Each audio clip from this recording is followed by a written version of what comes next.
Bonjour. Claude Charme, Paul, les aventures du 13e apôtre. Saoul, l'enfant de la prière. Tarse, sa ville, se distinguait nettement des cités romaines par la liberté reconnue à la personne humaine et sa perméabilité des influences étrangères. Merci Seigneur de m'avoir illuminé ma vie.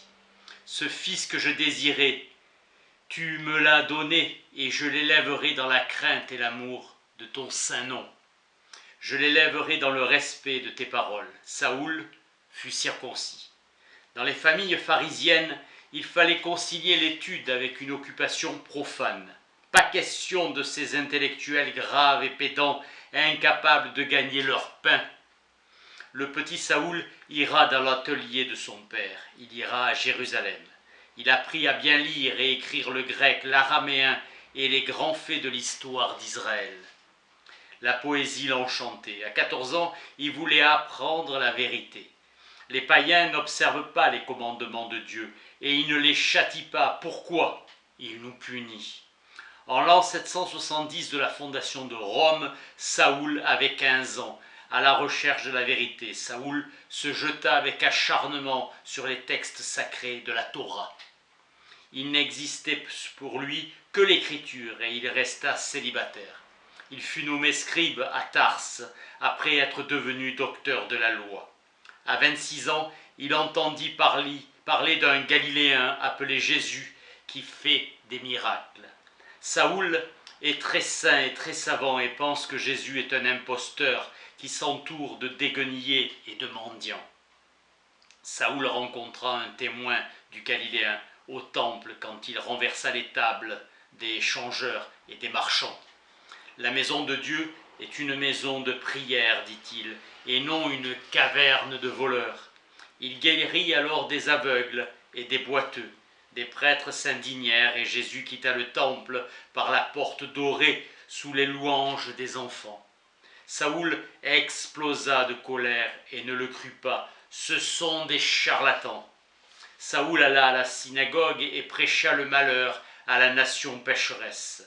Le scribe parla comme un fouet claquant sur leur conscience. Jean le Baptiste a été décapité.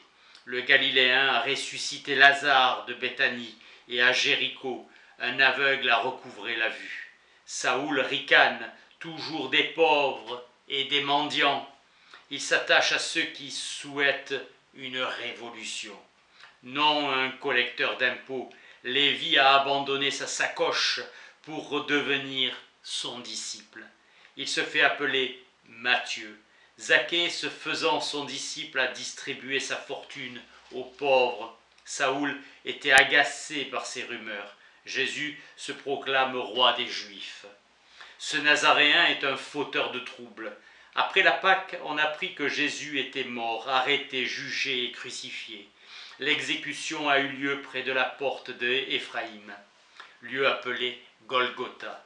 Ponce Pilate a prononcé la sentence pour insulte à César. À son cours public, Saoul ne manqua pas de montrer combien était vaine l'ambition humaine et misérable sa folie devant la grandeur de Dieu. La colère du Très-Haut a éclaté contre ce faux Messie. Étienne croit que Jésus de Nazareth est le vrai Messie, car Jésus est ressuscité d'entre les morts. La secte n'était pas éteinte. Saoul sera chargé d'une terrible mission, instruire le procès des Nazaréens de la secte. Ses disciples sont restés dans la ville et prophétisent. Saoul, ivre de rage, était prêt à les tuer de ses mains. Il engagea des espions et loua des faux témoins. Les apôtres ont converti 4000 personnes à Jérusalem, constituant un État dans l'État. Les progrès de la secte étaient suivis avec beaucoup d'attention. Étienne fut arrêté pour blasphème contre le Dieu d'Israël et ses prophètes. Accusation grave au regard de la loi de Moïse. Un magistrat romain aurait ri. Étienne a prêché que son maître reviendrait sur terre et régnerait à la place de César. Étienne est condamné et sera lapidé. Sous les pierres, Étienne cria « Jésus, reçois mon esprit et ne leur impute pas ce péché. » Abandonné aux rapaces, la foule se dispersa. Saoul de Tarse est pris de remords. Le danger de cette secte, c'est l'espérance de résurrection. Jésus a enflammé en chacun d'eux le désir d'une autre vie en promettant un royaume. Saoul, ivre de rage, veut abattre la secte maudite et étouffer jusqu'à son souvenir. Les cachots sont pleins de Nazaréens. Le chef des apôtres, Pierre, est à Jopé, et la foi des milliers de juifs pieux est menacée. Saoul ira en Syrie avec une trentaine de sbires, une bonne semaine par la route. Saoul n'appréciait guère la nature environnante. Son intelligence était uniquement centrée sur la spiritualité. L'homme l'attirait plus que la nature. Il voulait extirper du peuple d'Israël le chancre nazaréen. Saoul se trouvait confronté au tribunal de sa conscience. Jésus était dangereux, car il avait été au bout de sa folie. Des païens incirconcis étaient parmi eux. Sur la route de Damas, un éclair frappa le sol. Devant le cheval de Saoul, une lumière explosa, jetant à terre tous les hommes. Les chevaux s'enfuirent. Un arc enflammé se referma sur Saoul, et se dessina un visage, celui du crucifié. « Je suis Jésus que tu as persécuté. » Prosterné et emporté par le flot lumineux de la connaissance et de la foi, une force mystérieuse le pénétra. Capitulation totale de l'esprit et de la volonté. L'arc de feu disparut. Paul avait reçu le baptême de l'esprit. Le Messie l'avait appelé à lui. Il marcha, armé du livre saint, se nourrissant de fruits secs et vêtu d'une robe de laine blanche et d'une ceinture coiffée du voile protecteur. Paul ne fut plus qu'un solitaire. Mûrissement complet de son âme. 3 ans de méditation, la peau brûlée par le soleil du désert. Paul ne craint pas pour sa vie. Jésus a des vues sur lui. Il retourna à l'endroit où le Seigneur lui apparut et son émotion était profonde. Il pria en remerciant le Très-Haut de l'immense grâce qui lui avait été faite. À la synagogue, le bruit se répandit que l'ancien inquisiteur passé aux Nazaréens faisait du prosélytisme. Son essai missionnaire était un échec. Sa vie est en danger. Il quitte Jérusalem pour sa ville Tarse. La conquête du monde pour Jésus, il était prêt. But de sa vie, prophète parmi les nations. Le cruel Agrippa avait décidé de faire périr Pierre. Après 12 ans, la parole de Jésus avait engendré toute une chaîne de communautés.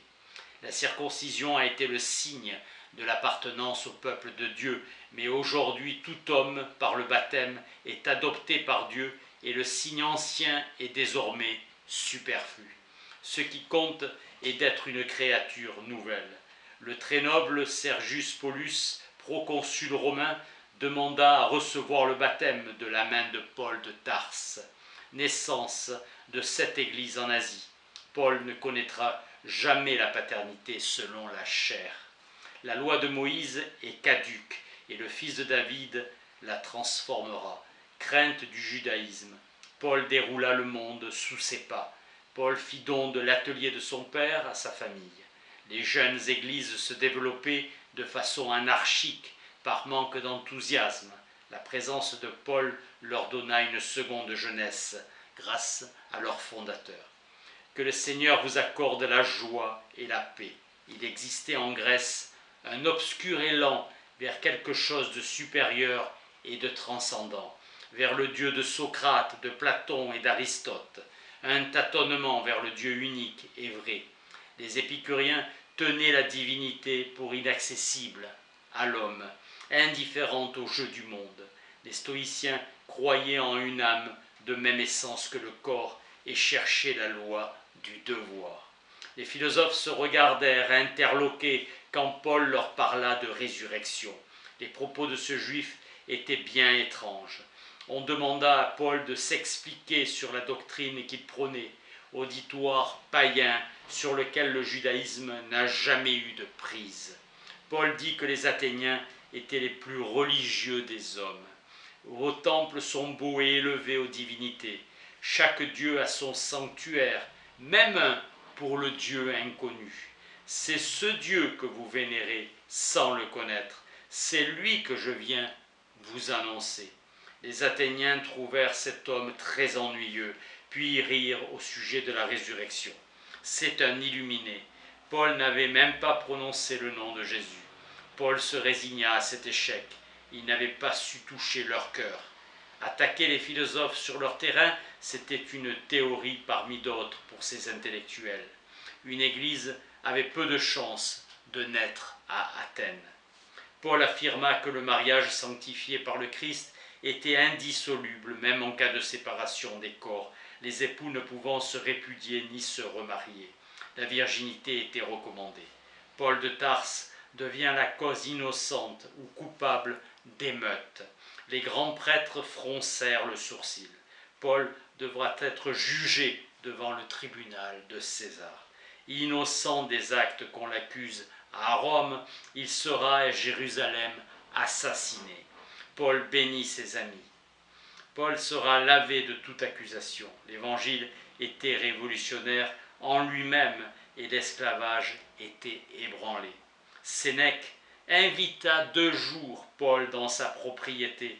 Les deux savaient la mort proche. Néron m'ordonnera de mourir, car moi, Sénèque, son précepteur, je serai témoin de sa honte, chose qu'un empereur ne saurait souffrir. Pour lui, dit que sa vie appartient Paul dit que sa vie appartient au Créateur. Acte d'homme libre, riposte Sénèque.